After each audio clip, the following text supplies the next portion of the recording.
ഒന്ന് രണ്ട് ചെറിയ കാര്യങ്ങളാണ് ഇന്ന് എനിക്ക് സൂചിപ്പിക്കാനുള്ളത്. ഒന്ന്, ഈ മുഖ്യമന്ത്രിയുമായി ബന്ധപ്പെട്ട് അദ്ദേഹത്തിൻ്റെ മകളുമായി ബന്ധപ്പെട്ട് നടക്കുന്ന മാസപ്പടി കേസ്, ആ മാസപ്പടി കേസിൽ അതിനെ തടസ്സപ്പെടുത്താൻ, കേന്ദ്ര ഏജൻസികളുടെ അന്വേഷണം തടസ്സപ്പെടുത്താൻ മുഖ്യമന്ത്രി കർണാടക ഹൈക്കോടതിയെ സമീപിച്ചിരിക്കുകയാണ്.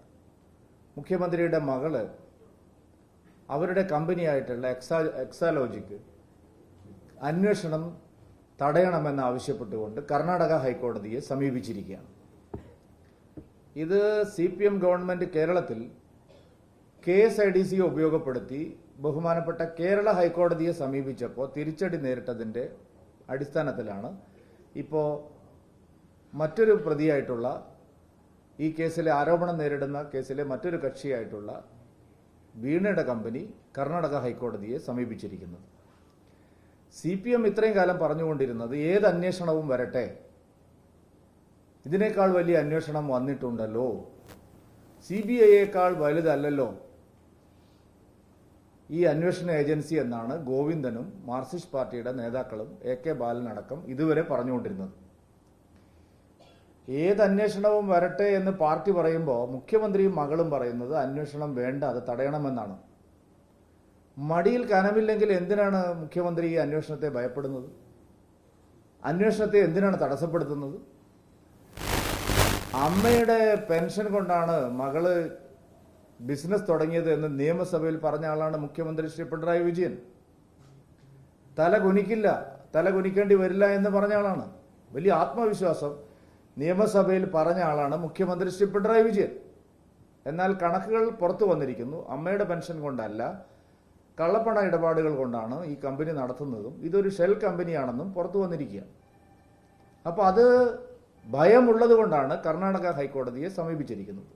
ഇത് VD സതീശന്റെ ബുദ്ധിയാണ് എന്നുള്ള കാര്യത്തിൽ യാതൊരു സംശയവുമില്ല. കർണാടക ഹൈക്കോടതിയെ സമീപിക്കാനുള്ള മുഖ്യമന്ത്രിയുടെ തീരുമാനം പ്രതിപക്ഷ നേതാവ് VD സതീശന്റെ വളഞ്ഞ ബുദ്ധിയാണ്. കാരണം മുഖ്യമന്ത്രിയുടെ മകളെ മുൻനിർത്തി ഈ അന്വേഷണം അവസാനിപ്പിക്കേണ്ടത് UDFനും ആവശ്യമാണ്. കാരണം ഈ അന്വേഷണം മുഖ്യമന്ത്രിയിലേക്കും മകൾ വീണ വിജയനിലേക്കും മാത്രമല്ല പോകുന്നത്, ഈ അന്വേഷണം UDFന്റെ ഉന്നതരായിട്ടുള്ള നേതാക്കളിലേക്കും പോകും. കാരണം ഈ കേസിൽ പ്രധാനമായിട്ടും 3 സ്ഥാപനങ്ങളുടെ കാര്യങ്ങളാണ് അന്വേഷിക്കുന്നത്.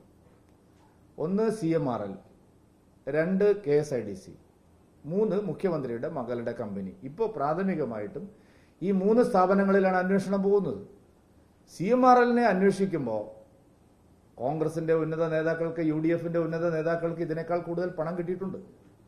എന്റെ സംശയം VD സതീശനും ഇക്കാര്യത്തിൽ മാസപ്പടി കിട്ടിയിട്ടുണ്ടോ എന്നുള്ളതാണ്.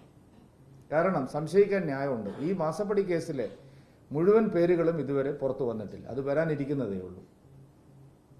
എന്തുകൊണ്ടാണ് കർണാടക തെരഞ്ഞെടുക്കാൻ കാരണം? കർണാടകയിൽ, കേരളത്തിൽ എക്സാലോജിക്കിനും KSIDCക്കും കേരള ഹൈക്കോടതി നീതി ലഭിച്ചില്ല, അവർക്ക് ആവശ്യമായ കാര്യം കിട്ടിയില്ല. എന്തുകൊണ്ടാണ് അതിന് മേൽക്കോടതിയിൽ പോവാതെ ഇപ്പോൾ മറ്റൊരു സംസ്ഥാനത്തെ കോടതിയിൽ പോയിരിക്കുന്നു?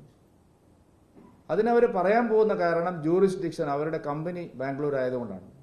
അത് നടപ്പില്ല. കാരണം ഈ കേസ് നടക്കുന്നത് കേരളത്തിലാണ്, ഇതിന്റെ പ്രഭവ കേന്ദ്രം കേരളത്തിലാണ്. CMRL കമ്പനി കേരളത്തിലാണ്, ആലുവയിലാണ്. അവരാണ് മുഖ്യമന്ത്രിയുടെ മകൾക്ക് മാസപ്പടി കൊടുത്തിരിക്കുന്നത്. അവരാണ് ഈ കേസിൽ മുഖ്യമന്ത്രിക്കും മറ്റ് UDF നേതാക്കൾക്കും, കുഞ്ഞാലിക്കുട്ടിക്കും ചെന്നിത്തലയ്ക്കും എല്ലാം മാസപ്പടി നൽകിയിരിക്കുന്നത്. അതുകൊണ്ട് KSIDCയെ മുന്നിൽ നിർത്തി കേസ് അന്വേഷണം അട്ടിമറിക്കാൻ പിണറായി വിജയൻ നടത്തിയ ശ്രമം കേരള ഹൈക്കോടതിയിൽ പരാജയപ്പെട്ടപ്പോൾ VD സതീശന്റെ ബുദ്ധിയിൽ നിന്ന് ഉദിച്ചതാണ് ഈ കർണാടക ബന്ധം. കർണാടകയിൽ പോയി കേസിന്റെ അന്വേഷണം തടസ്സപ്പെടുത്താം എന്നാണ് മുഖ്യമന്ത്രി ഇപ്പോൾ വിചാരിക്കുന്നത്.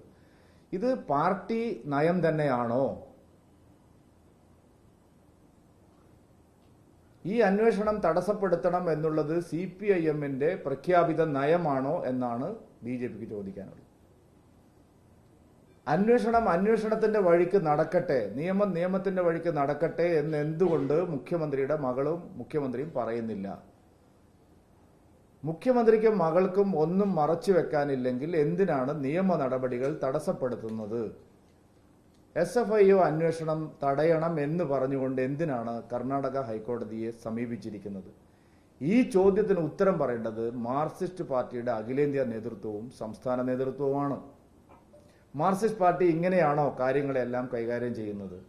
മാർക്സിസ്റ്റ് പാർട്ടിയുടെ ഒരു പോളിറ്റ് ബ്യൂറോ മെമ്പറുടെ കുടുംബത്തിനെതിരെ ഉയർന്നു വന്നിട്ടുള്ള ആരോപണം അതിനെ നിയമവഴിയിൽ തടസ്സപ്പെടുത്തിക്കൊണ്ടാണോ സത്യം തെളിയിക്കേണ്ടത്? അതല്ല, നിയമത്തിന്റെ വഴിയിൽ തലനാരിഴ കീറി പരിശോധിച്ച് കോടതിയിൽ സത്യം തെളിയിക്കേണ്ടതല്ലേ? ഇതിന് ഗോവിന്ദൻ ഉത്തരം പറയണം, സീതാറാം യെച്ചൂരിയും ഉത്തരം പറയണം. കാരണം ഇത് എൻ്റെ ചോദ്യമല്ല, ഈ നാട്ടിലെ ജനങ്ങളുടെ ചോദ്യമാണ്.